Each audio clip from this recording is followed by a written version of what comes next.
Jeep and Dodge are done, and in this video, I'm going to break down exactly why I think that is. And we're also going to go over the automotive industry as a whole and tell you why or why not it might be falling apart right before our very eyes. First up, let's talk about Carlos Tavares, who is the CEO, or was the CEO of Stellantis, which is, as you know, owns all of the companies like Jeep, Ram, Dodge, all of those kinds of people.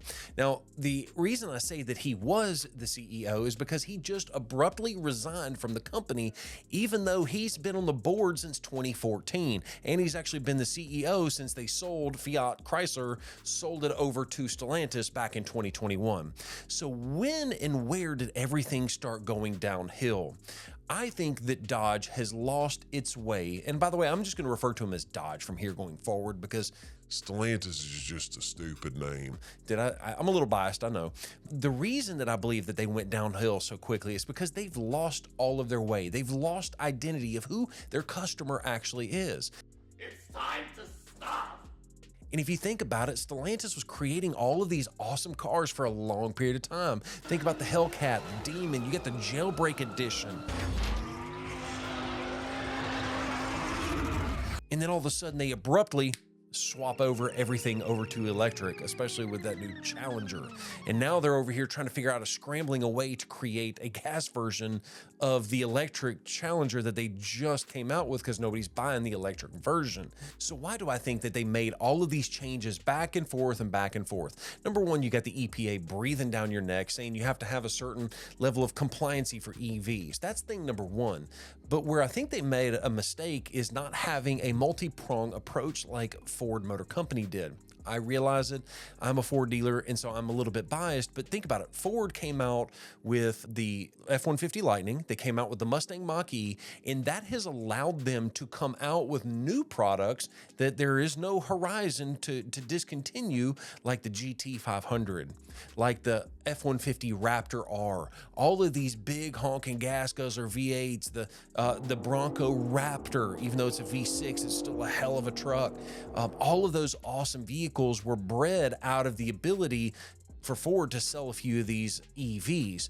Whereas you had Dodge was very, very late to the game when it came to developing these EVs. And then when you get to the end of this line and you're like, oh crap, it's too late, then they have to go hard and switch everything over to electric. Does everybody remember GM did a very similar thing where they said 100% of our vehicles are going to be EVs by such and such date? Well, they're even walking back those statements at this point in time. That's the reason I believe Ford had the right strategy of offering a different fuel type for any of their customers. Hey, you want the new F-150? Cool. You want a full EV? You want a plug-in hybrid? Or do you want a gas V8? I mean, that's, to me, the strategy. Give something for everybody, in my personal opinion. So there's no question they lost focus on who their customers were. And because of that, the sales have struggled significantly, including in the year of 2024. I mean, the prices were still high. The other thing that you need to realize is that the Ram 1500 is a good vehicle. I have no issues with it. I'm not bashing on it, but it looks very similar to every other Ram has looked like in the past 10 or 15 years. Thankfully, the F-150 has been renewed and renewed and renewed. I mean, you went from 18 to 20, that was one, and then you had 21 through 23, and then you've got a brand new one in 24, and they're also making some changes in the 25 model year. So Ford is at least keeping their vehicles a lot more fresh than other vehicles in the segment. But getting back to the prices for just a second, the Ram 1500, while it's a fine vehicle, it does show a little bit long in the tooth. And even then, they're still priced a little bit higher or a lot higher than other vehicles that are on the segment. And so if you have a vehicle that's underperforming and you increase the price, your sales are going to go down, in my personal opinion. And quite frankly, the dealers for Stellantis are not the only people that have seen this coming. The dealers have been sounding the alarms for years of rising prices, decreasing as far as freshness of the vehicles, and it's just a bad recipe for what is to come. But the funniest thing about all of that is that Stellantis is over there retaliating and getting mad at the dealers for airing out those issues publicly, like it's not going to come out anyways. But moving on into why I think that the entire industry might be in trouble is because take a look at another company, one that's been around for a long time, Nissan.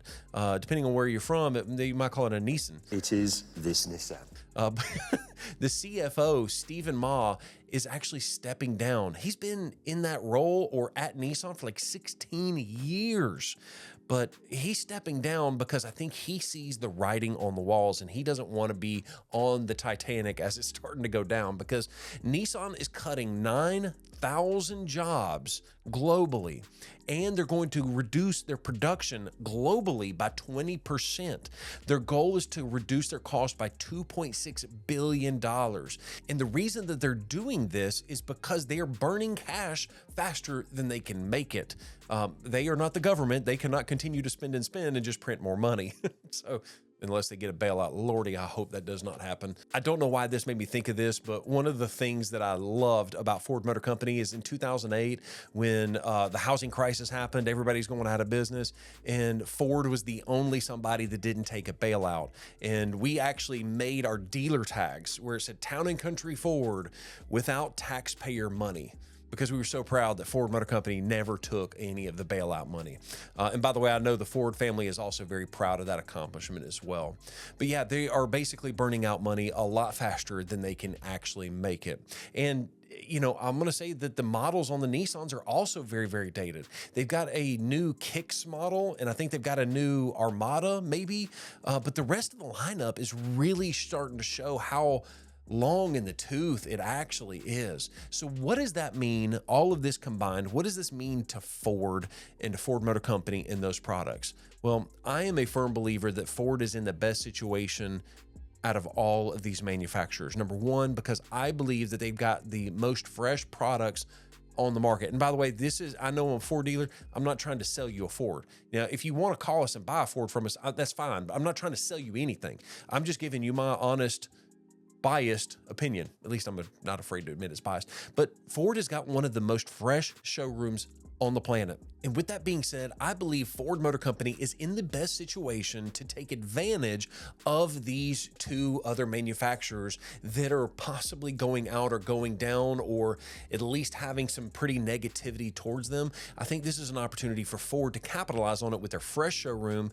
Really, we just need to work on a couple of things, like the pricing of some of these vehicles, the interest rates that are available, some of the special interest rates. Man, if Ford would come back out with that 0% for 72 months or 75 months, that would go absolutely crazy on some of these vehicles, because quite frankly, the F-150 is a great vehicle, number one selling vehicle for like 44 something years or 46. I can't even remember. So I'll just put it right there on the screen. But let me know what you think down in the comments. Do you think that Stellantis, Jeep, Ram, Dodge, all of those people, and Nissan are going out? Let me know down in the comments below. Thank you so much for watching this video, and make sure you subscribe to the channel with the bell notification turned on so you don't miss any single video. Thanks, and have a great day. Peace.